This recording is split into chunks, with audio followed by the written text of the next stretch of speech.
Hello everyone, कैसे हैं आप सभी। तो आज हम बायोमोलिक्यूल्स चैप्टर पढ़ने जा रहे हैं एनसीईआरटी से। एंड साथ ही साथ मैं इस बस ये बताऊंगी आपको कि आपको क्या पढ़ना है एंड डायरेक्ट क्वेश्चन कहाँ कहाँ से पूछे जाते हैं। सबसे पहले आपको बेसिक अंडरस्टैंडिंग होनी चाहिए कि what are biomolecules, and then you have to learn this कि कॉम्पोजिशन किसकी ज़्यादा है किसकी नहीं। जैसे मेन कंपाउंड्स कौन से हैं हमारे, carbon, hydrogen, oxygen, nitrogen. Remaining are micronutrients. Macronutrients आपको मैंने बता दिए कौन से, याद कर लेना, ठीक है। फिर आपको ये लर्न होना चाहिए कि इनऑर्गेनिक कॉन्स्टिट्यूएंट कौन से हैं लिविंग टिश्यू में, आपको ये अच्छे से होना चाहिए। ज़रूरी नहीं है कि सारा चैप्टर अच्छे से करो, एक बार रीड कर लो, जो इंपॉर्टेंट लगे उसको टिक कर लो। टेबल्स तुमने छोड़ने नहीं है, ठीक है।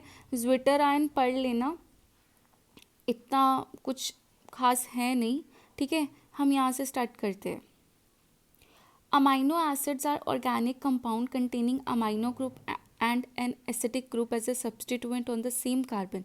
अमाइनो एसिड क्या होते हैं? ऐसे ऑर्गेनिक कंपाउंड होते हैं जिनके पास एक NH2 ग्रुप और एक COO नेगेटिव ग्रुप होता है, जिसको हम बोलते हैं अल्फा कार्बन। ऐसा कार्बन जो हमारे NH2 और COO नेगेटिव ग्रुप को रखता है।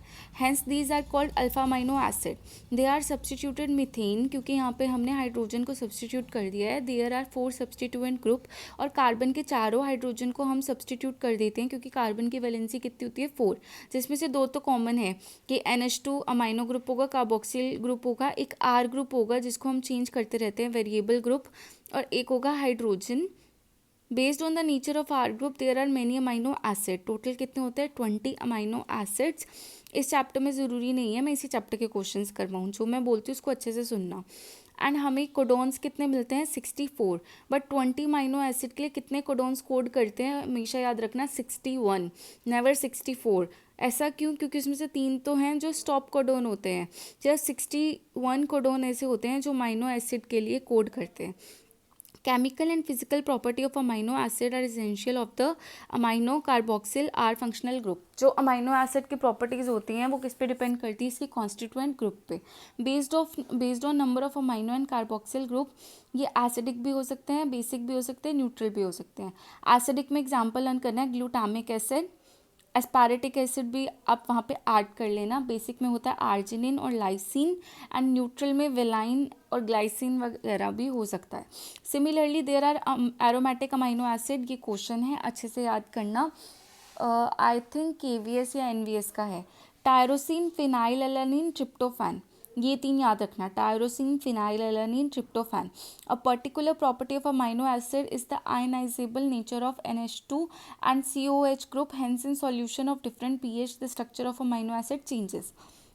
फिर lipids are generally water insoluble. क्यों होते हैं? क्योंकि इसमें फैटी एसिड का कंटेंट ज़्यादा होता है। They could be simple fatty acid. Fatty acid में कार्बोक्सिल ग्रुप जो है वो R ग्रुप से अटैच्ड होता है, और R group can be methyl और इथाइल और higher number of CH2 groups, 1 carbon to 19 carbon. For example ये याद रखना है, palmitic acid has 16 carbon including carboxyl carbon. फिर ये इंपॉर्टेंट है, arachidonic acid has 20 carbon, palmitic P16, arachidonic 20।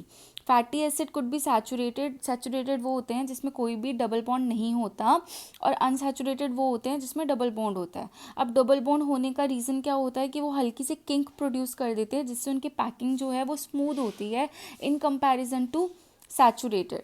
These are also called fats and oils based on melting point. अब ये याद रख लेना, फैट्स और ऑयल्स में तुमसे डिस्टिंग्विश करके क्वेश्चन पूछा जा सकता है अगर कोई एग्जाम NCERT प्रॉपरली फॉलो कर रहा है तो।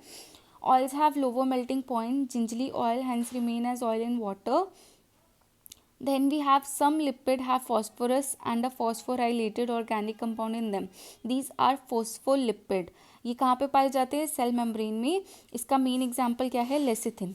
फिर एक चीज़ आपको और चीज़ पता होनी चाहिए, जो लेसिथिन है वो जो बच्चे पैदा होते हैं ना, फीटस बोल सकते हैं हम उसको, या जुवेनाइल, मतलब जब बच्चा पैदा होता है तो उनकी जो लंग्स हैं वो लेसिथिन से सराउंड होती है, और ये एक ब्राउन कलर का कंपाउंड होता है। Some tissue specially neural tissue have lipid with more complex structure. फिर हमें याद रखना है living organism have a number of carbon compound in which heterocyclic rings can be found, some of these are nitrogen bases. ये मैं इसलिए पढ़ा रही हूँ क्योंकि यहाँ से डायरेक्ट क्वेश्चन पूछा गया है। Adenine, guanine, cytosine, uracil, thymine when found attached to sugar they are called nucleosides. एक प्रीवियस क्वेश्चन था कि एटीपी क्या है, तो if phosphate group is also found esterified to sugar these are called nucleotide. अब इसका एग्जाम्पल याद करो, एटीपी में हमारे पास एडिनोसिन शुगर होती है और फॉस्फेट ग्रुप भी अटैच्ड होता है, तो एटीपी क्या हुआ, nucleotide. Okay, then you have to learn adenosine, guanosine, ये न्यूक्लियोसाइड्स हैं। और जब ये एसिड बन गए, फॉस्फेट ग्रुप अटैच हो गया, तो ये क्या बन गया, nucleotide. Nucleic acid like DNA, RNA consist of nucleotide only. DNA RNA function है जेनेटिक मटेरियल। फिर आपको याद रखना है पहला जेनेटिक मटेरियल कौन था, आरएनए, नॉट डीएनए, क्योंकि प्रिमिटिव इन्वायरमेंट में ऑक्सीजन नहीं थी, इसलिए जो सबसे पहले हमारा जेनेटिक मटेरियल बना था वो हमारा आरएनए था। देन आपको ये स्ट्रक्चर्स याद रखने हैं, स्ट्रक्चर से पूछा जाता है। इस बार मैंने आपको बताया था आवेश का प्रीवियस ईयर क्वेश्चन इसी बार का ये था, कोलेस्ट्रॉल का स्ट्रक्चर दे रखा था एंड ये we have to identify that it is cholesterol. Then आप इसको गैस से लर्न कर सकते हैं, मैं बताती हूँ आपको कैसे याद करना है। ग्लाइसिन तो सिंपल है, एच आ जाएगा, CH3 में एक एच रिड्यूस कर दो और OH लगा दो तो वो क्या हो गया, सेरीन, और एलानिन में CH3, ठीक है। फिर आपको याद करना है राइबोज और ग्लूकोज शुगर। अब आपको याद रखना है कि राइबोज शुगर जो है वो होती, ये दोनों स्ट्रक्चर्स भी दिए गए थे, ग्लूकोज जो है वो 6 कार्बन कंपाउंड है, राइबोज जो है वो 5 कार्बन कंपाउंड है, और आरएनए के सेकंड प्राइम पोजीशन पे OH ग्रुप एक एक्स्ट्रा प्रेजेंट होता है। फिर फैटी एसिड में देखो हाइड्रोकार्बन अमाउंट ज़्यादा है तो इसलिए हम इसको फैटी एसिड बोलते हैं। फिर आपको लेसिथिन का स्ट्रक्चर याद होना चाहिए, बहुत ईजी होता है, ध्यान से देखो, ये पहला ग्रुप है, ये दूसरा ग्रुप है, ये तीसरा ग्रुप है, और तीसरे ग्रुप पे फॉस्फेट अटैच्ड है, और फिर ये आपको हाइड्रोकार्बन चेन याद रखनी है लेसिथिन की। देन ग्लिसरॉल तो बहुत इजी है, और ग्लिसरॉल जो है वो हमारा कंपाउंड होता है जिससे जितनी भी सॉप्स डिटर्जेंट्स बनती हैं, ठीक है। फिर आपको एडेनाइन, और एडेनाइन जो है वो हमारा प्यूरिन है, और प्यूरिन में आपको एक चीज़ याद रखनी है कि ये 2 रिंग्ड स्ट्रक्चर होता है, एक 6 मेंबर्ड रिंग होती है, एक 5 मेंबर्ड रिंग होती है, और फिर आपको नाइट्रोजन की पोजीशन याद करनी है, हमेशा याद रखना 1 3 7 9, क्या याद रखोगे, 1 3 7 9, एडेनाइन से हमेशा याद रखना। यूरेसिल जो है वो एक पिरामिडीन है, पिरामिडीन में सिंगल कंपाउंड होता है और ये 1 और 3 पोजीशन पे होता है सिर्फ, ओके। तो आपको ऐसे स्ट्रक्चर्स लर्न हो जाएंगे।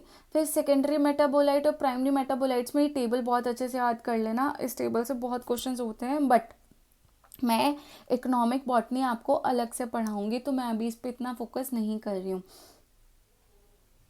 देन वी हैव बायोमैक्रोमोलिक्यूल्स, प्रोटीन्स में आपको कल पढ़ाती हूँ, ठीक है। आज इतना ही पढ़ते हैं, अब हम थोड़े से क्वेश्चन प्रैक्टिस करेंगे जो जो पूछे गए हैं। मैंने क्वेश्चन 2011 से स्टार्ट किए हैं। Which one of the following is present in prokaryotic cells. तो प्रोकैरियोटिक सेल जब हम ऑर्गेनालिस पढ़ेंगे ना तो उसमें हम पढ़ेंगे कि राइबोसोम जो यूकैरियोट्स में होते हैं वो ATS टाइप के होते हैं, और यहाँ पे क्वेश्चन पूछा है not present in prokaryotic cell, तो ATS टाइप किस में प्रेजेंट होती है, यूकैरियोट्स में, तो यही इसका आंसर होगा। Then Nissl granule inside the nerve cell are made up of. DNA तो निजल ग्रैन्यूल ब्रेन से कोई लेना देना ही नहीं है, प्रोटीन का भी कोई लेना देना नहीं है, फैट का भी कोई लेना देना नहीं है, तो एंड में हमारे पास क्या बचा, ribosomes and rough endoplasmic reticulum. The most important property of an enzyme is, enzyme जब पढ़ाऊंगे तब ये क्वेश्चन सॉल्व करेंगे। अब एक चीज़ बताना, हमें पता है कॉल्चिसिन से जब हम कोई ट्रीटमेंट देते हैं तो डिप्लॉयड सिचुएशन होती है, तो बच्चे सबसे पहले कॉल्चिसिन देख के कहेंगे अरे इसमें तो डिप्लॉयड है ही नहीं, तो नन ऑफ द अबव कर देते हैं, पर ऐसा नहीं करना। ट्रीटमेंट ऑफ डिप्लॉयड सेल, हम एक डिप्लॉयड सेल को ट्रीट कर रहे हैं और कॉल्चिसिन क्या करता है, डबलिंग, तो क्या होगा इसका आंसर, सेल बिकम टेट्राप्लॉयड। ये मैं बाद में करवाऊंगी।